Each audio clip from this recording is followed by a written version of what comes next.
Bienvenue au second vidéo sur le chronographe. Aujourd'hui, on va aborder la première partie qui est la planification à long terme. Alors, je m'appelle François Lavallée, vous commencez à me connaître maintenant. Je suis l'auteur d'une série de livres de gestion de priorités. Je suis un blogueur, je blogue là-dessus depuis 1999 sur la gestion des priorités et je suis le créateur du chronographe. C'est un produit dont je suis très fier. En passant, petite blog comme ça, c'est un produit collaboratif. J'ai travaillé là-dessus avec mon fils Gabriel qui est designer graphique. Puis je suis très fier du travail qu'il a fait.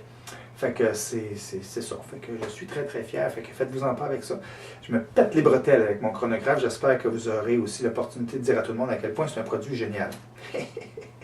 Alors, vous aurez l'occasion de l'acheter plus bas, ceux qui sont intéressés, ceux qui ne l'ont pas déjà en main, 39,95 $, moins d'1 $ par semaine pour changer votre vie. Alors, qu'est-ce que c'est que l'activité autour de la gestion des priorités pour le long terme? C'est pas compliqué.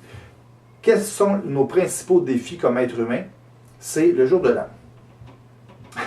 Je suis certain que vous avez déjà pris des résolutions au Nouvel An, la journée du jour de l'an. Ouais, cette année, je vais maigrir. Cette année, je vais lire un livre par mois. Cette année, je vais aller au gym. Cette année, ouais, c'est ça, je vais faire ci, je vais faire ça. Puis 3 semaines plus tard, ben, on oublie ça. D'ailleurs, la période de pointe des gyms, en passant, c'est les 3 premières semaines de l'année. Si vous êtes un abonné des gyms depuis plusieurs années, comme je le suis, vous le savez, au mois de janvier, vous êtes mieux de rester dans votre sous-sol parce que tout le monde se garoche là-dessus et puis ils essayent pendant 3 semaines. Ils payent leur abonnement, puis après ça, ben, les gyms font plein d'argent le restant de l'année. Puis nous, comme usagers réguliers, ben on est tranquille après parce qu'il n'y a plus personne qui est là. Pourquoi? Pourquoi est-ce que les gens prennent des résolutions, puis après ça, ils les oublient?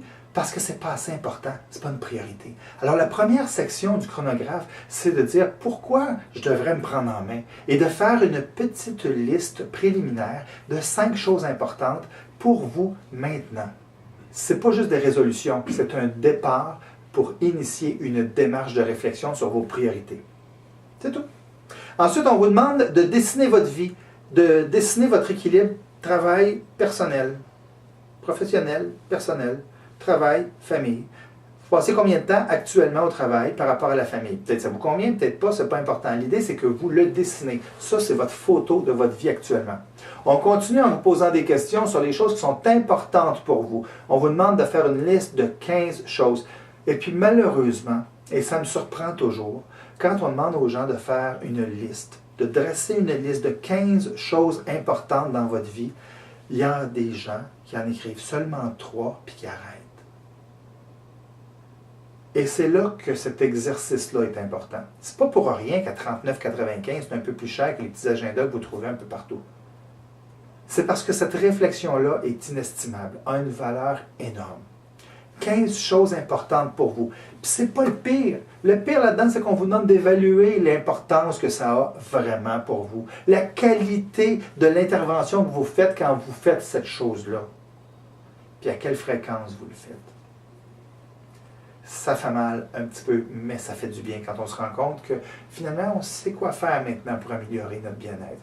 On continue dans le même ordre d'idées pour aller un petit peu plus creux. Quelles sont vos valeurs personnelles? Qu'est-ce qui motive vos choix dans la vie? Qu'est-ce qui vous fait prendre des décisions de cette façon-là? Vos valeurs personnelles, vos principes personnels. On va même plus loin. Est-ce que vous avez une mission dans la vie? Pourquoi vous êtes ici? Qu'est-ce que vous voulez accomplir de très grand? Pas un voyage à Hawaï, non, au-delà de ça. Comment vous voulez qu'on se souvienne de vous plus tard? Si on avait 17 mots à dire sur vous-même, qu'est-ce que vous aimeriez que ça soit? Et c'est ça qui va orienter les choix de votre vie. C'est ça aussi qui va vous aider à définir pourquoi, dans les grands rôles que vous avez à jouer, pourquoi vous réussissez ou non. C'est l'étape suivante, définir les rôles que vous avez à jouer dans la vie. Ça, c'est la première grande partie, la première partie de planification à long terme. Je vous retrouve dans la prochaine vidéo pour vous parler de la méthode bateau. Vous en avez peut-être entendu parler, on revient là-dessus. En attendant, ceux qui n'ont pas déjà l'agenda, le chronographe entre les mains, vous cliquez en bas, 39,95 et on vous explique ça très rapidement. Puis si vous avez des commentaires, si vous avez aimé ce que je viens de vous dire dans la vidéo, ou si vous utilisez le chronographe depuis un bout de temps, écrivez les commentaires. C'est toujours bon d'avoir vos commentaires, ça me fait très plaisir de les lire. Au revoir.